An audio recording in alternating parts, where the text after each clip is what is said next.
Hello সবাইকে, good morning. দেখো, ছোট মানুষদের কত সুন্দর স্বপ্ন ছোট দোকান থেকে শুরু হয়, দেখেছো? দেখো, একটা বয়স্ক মানুষ একটা দোকান খুলেছে, তার দোকানে কি না নেই, এমনকি গোপালও বসে আছে। হ্যাঁ, দেখো, ওর এই দোকান দিয়ে ওর সারাদিনের পেট চলে। কাউকে কখনো ছোট ভাবতে নেই। যে যেরকমভাবে খেটে খাচ্ছে না, তাকে সেরকম খেটে খেতে দিতে হয়, তাকে বরঞ্চ আরও উৎসাহ দিতে হয়। কিছু কিছু মানুষ আছে যে ছোট ভাবে সবাইকে, কিন্তু না, দেখো, যারা খেটে খেতে পারো না না, তারা দেখো কিভাবে খাটলে কতটা ভালো হবে।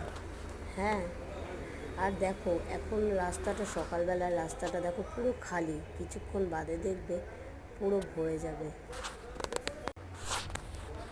গুড মর্নিং সবাইকে। ভালো লাগলে কমেন্ট